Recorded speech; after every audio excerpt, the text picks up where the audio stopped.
Okay, hi. So सबसे पहले तो दोनों का वेलकम करना चाहूँगी. And you know, congratulations for the trailer. It looks so promising. सबसे पहले तो you know कैसा रहा काम करने का एक्सपीरियंस इरफान सर और करीना कपूर खान के साथ में, इसके बारे में बताइए. और फिल्म के बारे में. मैं तो कर चुका हूँ. नहीं बाद में बताऊंगा पहले. हाँ. Of course, it's like a dream team. Deepak sir, Irfan sir, Kareena ma'am, Dimple ma'am, जो भी है, मतलब the whole team, it is like a dream. And बहुत मज़ा आया. सभी अपने अंदर ही एक स्कूल है एक्टिंग का, इंस्टीट्यूशन है, एंड इन लोगों को बस देखकर इतना सीखने को मिलता है कि मैं आपको क्या बताऊँ. सो आई थिंक मेरी एक्टिंग वर्कशॉप रोज होती थी वहाँ पर, तो मैं बस इनको देखती रहती थी और सीखती रहती थी. सर दीपक सर आप बताइए. नहीं जैसे ये मुझे इंस्टीट्यूट बोल रही, मैंने कहा इंस्टीट्यूट तो मैं गया ही नहीं. तो मुझे वो कॉन्सेप्ट पता ही नहीं है. बस ये है कि इंस्पिरेशन जहाँ से मिलती है, और है ना कि इंस्पिरेशन लेना और देना है, ये वाला सीन है. लेकिन वही है कि आपको एज एन एक्टर आप तभी ग्रो कर सकते हो जब आप जिंदगी भर स्टूडेंट बने रहो. ये एक सीन है, ये एक ज़रूरत है ना, कि आपको ज़िंदगी भर के लिए मानना पड़ेगा कि आप स्टूडेंट हो. चाहे आप मास्टर का रोल भी कर रहे हो किसी का, लेकिन फिर भी आप स्टूडेंट हो. तो वो चीज़ है, वो यहाँ पे रहती है. और जो मेरे सीनियर्स हैं, इरफान भाई वगैरह, तो वो हमेशा सीनियर ही रहेंगे, तो उनसे हमेशा सीखा ही जाएगा. तो वो चीज़ें भी हैं. और मज़ेदार एक्सपीरियंस था, शेयरिंग थी कि जब आप खेलते हो, क्योंकि इरफान भाई के साथ क्या है कि खेलने में बड़ा मज़ा आता है, बहुत मज़ा आता है दोनों को, सबके जितने भी एक्टर हैं, कुछ ना कुछ आ जाओ, अच्छा तुम ये खेल रहे हो तुम, तो वो एक साथ 15 खेल खेल रहे हैं. कभी एक हाथ में पतंग है, एक हाथ में फुटबॉल है, एक हाथ में टीटी है. तो हम अलग अलग स्पोर्ट्स हैं, वो मास्टर है उसमें. तो वो उस तरह का फीलिंग था सबके साथ. हर एक का क्राफ्ट अलग है. कि कुशारदा का बहुत अमेजिंग है, रणवीर शौरी या डिम्पल जी, है ना, सबका. राधिका मतलब डेडिकेटेड एक्ट्रेस. अभी देखिएगा 2 साल में कहाँ पर होंगे, मतलब किसी और ही लीग में पहुंचेंगे. अरे सर और हाँ सीरियसली, नहीं बहुत डेडिकेटेड और इन्वॉल्व, और अपने विजुअल्स, अपनी लैंग्वेज ढूंढने वाली एक्ट्रेस बहुत कम मिलते हैं. तो वो सब है. तो पूरी टीम में बहुत पॉजिटिविटी थी. अनिल मेहता, नकुल कामटे, बहुत ऐसे रोज के जो संभाला हुआ है जिन्होंने एटमॉस्फेयर, माहौल, लुक जो फिल्म का है, बहुत ही पॉजिटिव एटमॉस्फेयर था. और बड़ी अच्छी फिल्म बनी है हमारे हिसाब से. Okay, so Radhika, you know, how did you back this film? Because you know, during the time of Mard Ko Dard Nahi Hota, you told us about the struggling and the nepotism which you faced during that time. So how did you back this film? I auditioned for it. मुझे पता लगा कि they're looking for a new girl, and I begged my team to get me an audition. And मैंने तभी पटाखा खत्म की थी. I was 12 kgs heavier. But I really wanted to audition. I knew that I could play this girl. And मैंने किया, and I think ये होमी और दीनू का belief था मेरे अंदर that they could see me as Tarika. And all thanks to them that I got the opportunity to be a part of this film. बहुत कम होता है कि आपका प्रोड्यूसर, आपका डायरेक्टर आपके अंदर वो देख रहा है जो आप खुद देख रहे हैं उस टाइम पर, जब फिजिकली शायद वो रोल नहीं दिख रहा. सो बहुत बड़ी बात थी. ओके दीपक सर, आपकी अगर बात की जाए तो यू हैव अ वेरी, मतलब एक यूनिक स्टाइल है आपकी एक्टिंग का. तो जब फिल्म साइन करते हैं तो क्या चीज दिमाग में रख के साइन करते हैं? कि अगला रोल अलग होना चाहिए, जो थोड़ा मुश्किल होना चाहिए, जिसमें मुझे कैरेक्टर कुछ सिखाए हैं और उसके लिए कुछ मेहनत करूं अलग किस्म की. मतलब सबसे मज़ेदार फील मुझे एक्टिंग में ये लगता है कि आप किसी भी प्रोसेस से उस कैरेक्टर को तैयार कर सकते हो, बस यकीन होना चाहिए, है ना. बहुत सारे प्रोसेस है अपने, और वो प्रोसेस अपने ढूंढने तो और मज़ा आएगा. अपनी लैंग्वेज से, अपने विजुअल से. उधार के बहुत है, तो मैं ये करता हूँ कि बोरोड जो इमेजेस और विजुअल्स हैं उन्हें जितना हटा सकूं वो हटाता हूँ कि ये नए सिरे से और अलग है, कुछ चैलेंजिंग है, कुछ इसमें जीने में मज़ा आएगा, इस थॉट प्रोसेस से सोचने में मज़ा आएगा. तो मैं उस थॉट प्रोसेस में और उस फिजिकलिटी में रहता हूँ कि यार इस एंगल से अब ये कॉस्ट्यूम भी है और सब चीज़ है, अब इसी लिमिटेशन से मुझे दुनिया एंजॉय करनी है या रिएक्ट करना है या ये पार्टिसिपेशन में उतरना है, तो वो सब चीज़ें वो ढूंढता हूँ मैं, और अपने तरीके पे। कई बार मैं कोई वो तरीका फिट भी नहीं बैठता, मैं वो भी अप्लाई आज ये कर दूंगा, हाँ ये करता हूँ जिस तरह से कैरेक्टर करता हूँ। तो कई बार ये आता है कि कन्विक्शन है, आज यकीन आ गया, अब कर दो इस तरह से, वो भी असर कर जाता है ना। तो मतलब जैसे ये तनुवेट्स बनू में जो वो पप्पी जी का रोल था, तो उसमें मैंने कहा इसमें मैं आवाज वो रखूंगा, ये बंदा ना सुबह से लेकर रात तक बातें करता है, तो इसकी आवाज में जो हस्की पना है वो ये कि पास भी बैठे तो ऐसे बात करता है जैसे आधा किलोमीटर दूर, अरे तो समझ नहीं रहा, तो वो ऐसे लेके आता है, ऐसे मिलाता है। तो उसका पिच ही ये है, उसका पिच वो नहीं है कि दूर बोल रहा है और वहां से, अरे नहीं, यहाँ बैठे हुए को भी वो आधा किलोमीटर दूर मानता है, एक्साइटमेंट इतना है इसमें। तो कुछ कुछ आप कैरी करने लगते हो कि हाँ ये करता हूँ वो करता हूँ, और नए नए तरीके खोजने को मिलते हैं। और ये भी कि यार इस काम को देख के आगे अगर अच्छा लगा तो लोग और काम देंगे, ये सबसे बड़ी बात है ना, और काम आएगा। Okay, so talking about Hindi medium, you know एक बहुत ही सक्सेसफुल फिल्म रही है, ऑल्दो ये फिल्म अलग है, यू नो अंग्रेजी मीडियम अलग है, लेकिन डू यू थिंक कि लोग फिर भी इस फिल्म को कंपैरिजन करेंगे हिंदी मीडियम के साथ?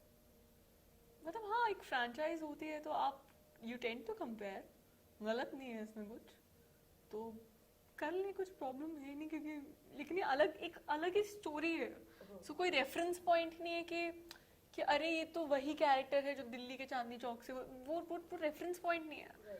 आप खुद ही इनके कैरेक्टर्स के अंदर इतना इन्वॉल्व हो जाएंगे कि आपको आप नहीं कर पाएंगे, रेफरेंस पॉइंट नहीं मिलेगा आपको कंपेयर करने से। इशू हम डिफरेंट एड्रेस कर रहे हैं, जो कोर है फिल्म का वो थोड़ा अलग है, हम इशू एड्रेस कर रहे हैं जो हमारा फैसिनेशन है विद स्टडिंग अब्रॉड, जो हर एक बच्चा देखते हैं कि अरे मतलब बाहर पढ़ लिया तो मतलब क्या है, ये एक बहुत बड़ा इशू है।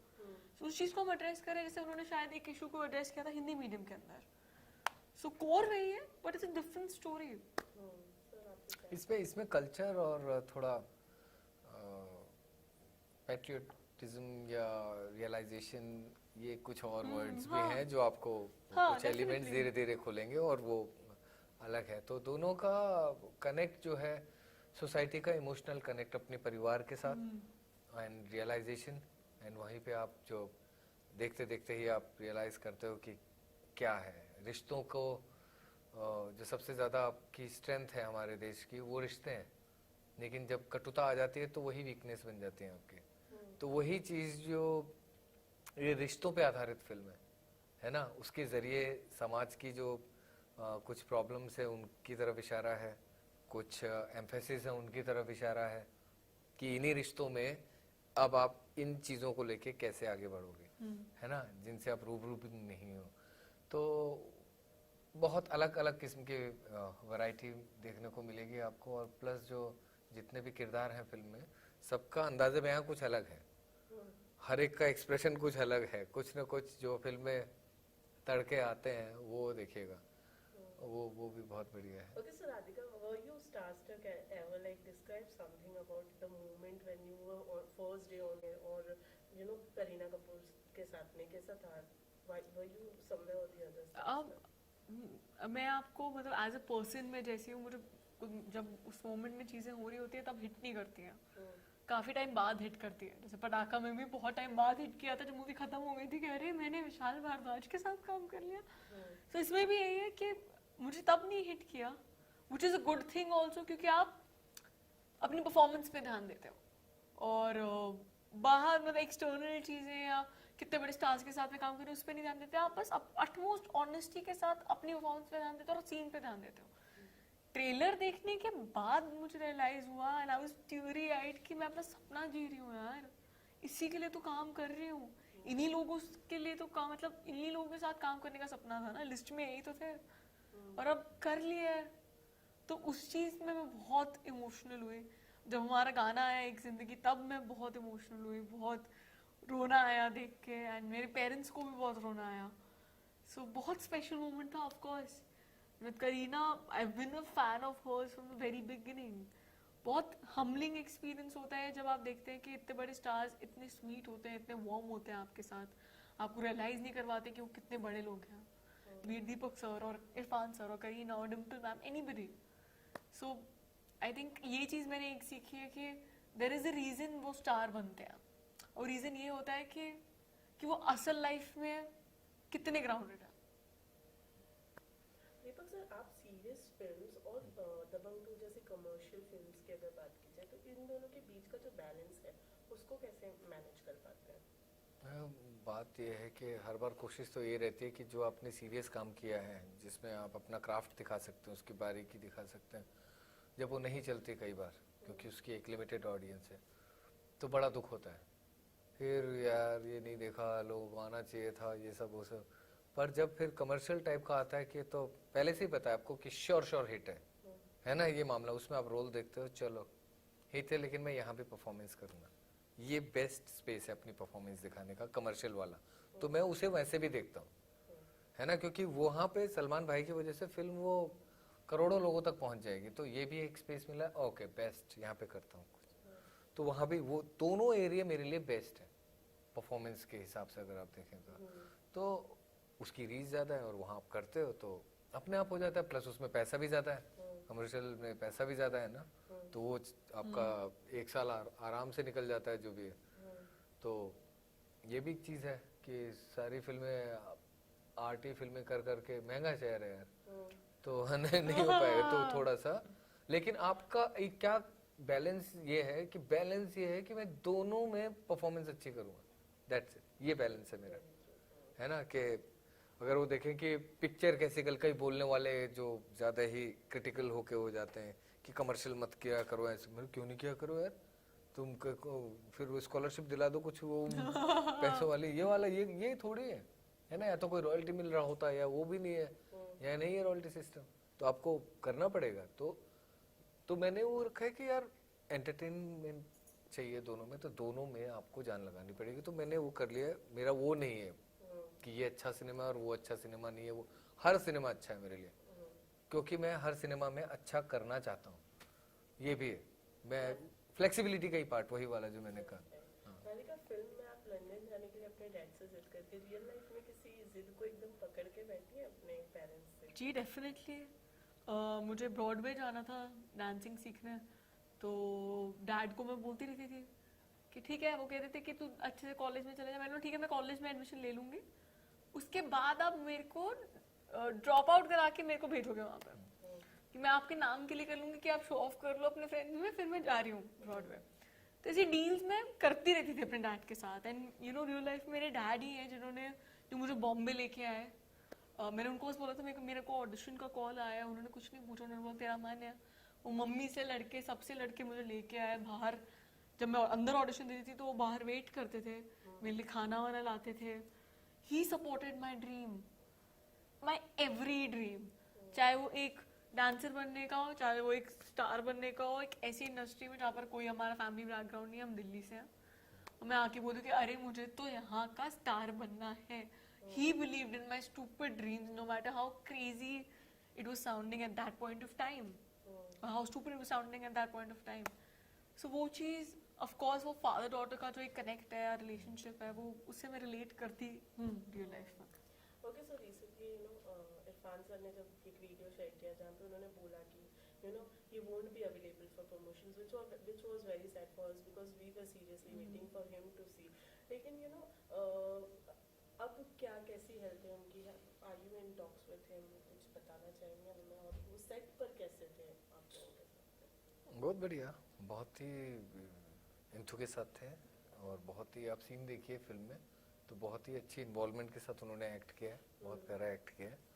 और अगर आप पास से गुजरते हुए कोई इंसान है या बात करते हुए इंसान है, आप बोल ही नहीं सकते कि वो किस चीज़ से गुजर रहे हैं या क्या चीज़ उनको तंग कर रही थी. बट और उनका साहस, उनका करेज और उनकी फ्लेक्सिबिलिटी, और अभी वो शांति से थोड़ा अलग उसमें रहना चाहते हैं, तो वो जब उनका मन करेगा वो आ जाएंगे प्रमोशन के लिए, उसकी भी चिंता मत कीजिए, वो है एक मामला.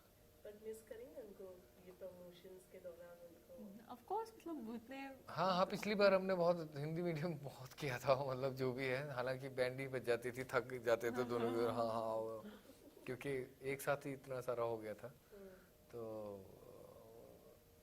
मतलब कि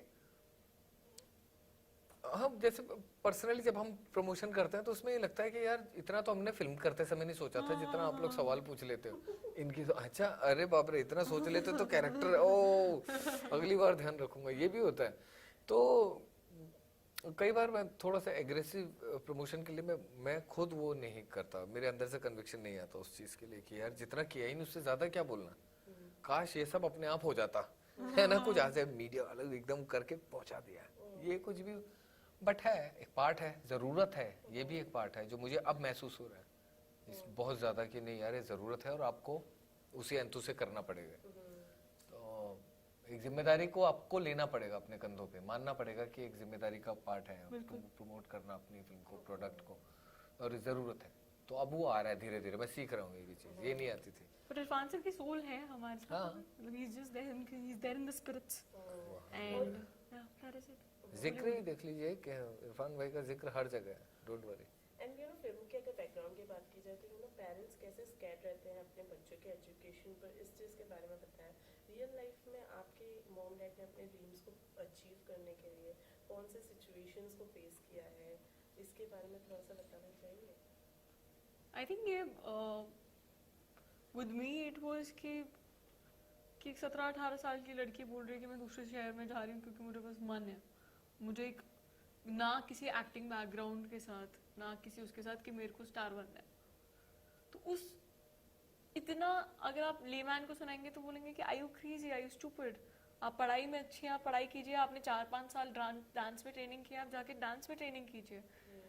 बट आपके पेरेंट्स कैसे आपके साउंड मतलब ड्रीम्स दैट साउंड स्टूपिड उसमें भी कन्विक्शन के साथ बोलते कि चलते खुशी मिल रही है ना, हम कर रहे हैं। बॉम्बे में रहना आसान नहीं है, अकेले रहना आसान नहीं, बट कैसे वो कंफर्टेबल करते हैं आपके एनवायरनमेंट को। अगर जैसे मुझे नहीं डील करना आ रहा था कि अगर मैं 56 घंटे नॉन स्टॉप शूट कर रही हूँ, 48 आवर्स नॉन स्टॉप शूट कर रही हूँ, तो वो मेरे घर पे क्या एनवायरनमेंट बना रहे हैं, क्या वो मुझे ये सीख दे रहे हैं कि चल मैं तेरे को यहाँ से निकाल देता हूँ, या वो बोल रहे हैं कि फेस कर सिचुएशन। क्योंकि हर बार ये नहीं होगा कि डिफिकल्टी आ गई तो फिर पापा, कि वो कभी छोड़ना भी होता है कि वो बोलते हैं ना तैरने के लिए पानी में छोड़ दिया ये तैरना सीख जाएगा, वो उसका बैलेंस रखना कि मैं बोल पाऊँ कि हाँ, फिर भी सुपरविजन के साथ बैलेंस रखना, ये बहुत बड़ा टास्क होता है। एंड यू नो बच्चों के उसमें एक पंचिंग बैग बने रहना, अपने जो मूड स्विंग्स होते हैं सबसे पहले माँ बाप पे निकल जाते हैं कि आप चुप रहो, आप मत करो ये वो, फिर भी पेशेंटली सोचना कि चलिए इसका ना आज दिन ऐसे गया होगा। बहुत छोटे छोटे सैक्रिफाइस होते हैं जो माँ बाप आपके लिए हर रोज करते हैं, दैट इज रियली इम्पोर्टेंट। और माँ बाप के माइंड में आपकी इमेज वही रहती है जिस दिन आप पैदा हुए थे। चाहे आपकी शादी हो गई, आपके बच्चे भी हो गए हैं, लेकिन उनके मन में जिस दिन आप पहले दिन पैदा हुए थे, या वो वाली जो है ना बचपन की फोटो बहुत ज्यादा होती है ना जिसमें आप उसमें रहते हो छोटे छोटे, उस इमेज से आगे नहीं बढ़ते हो। उनको दुख होता है बड़ा हो गया थोड़ा सा ये, पर है तो वही हल्का सा। अच्छा वो उसने बोले वो ये है वही वो, तो वो हर एक का वो रहता है, तो वो भी है। एंड जैसे मेरी बेटी है तो उसके साथ अलग ही कनेक्ट है, मतलब कई बार जब कहीं पार्टी में जा रहा हूँ रात को और वो पकड़ लेते, नो अच्छा okay sorry darling party cancel सब नहीं, तो इतना वो है जो मेरे अंदर नहीं था कहीं, वरना बोलते थे वाइफ को यार करना मेरे को, नहीं उसका एक है ओके, ये है ये कनेक्ट कुछ और ही है। मतलब बेटी का बाप बनने के बाद आप अंदर से वाकई में सही इंसान बनने लगते हो। बेटे का बाप, फर्क बता रहा हूँ, मेरा बेटा भी है तो उसका ये लगता है अरे आप लड़का ही रहते हो। अगर आपके लड़के ना तो आप लड़के जैसे ही फील करते हो, मतलब 60 साल के भी हो जाओ तो यार खेल ले, कंचे खेल लेते हैं, वो कर ले, बातों में भी आपके वो है।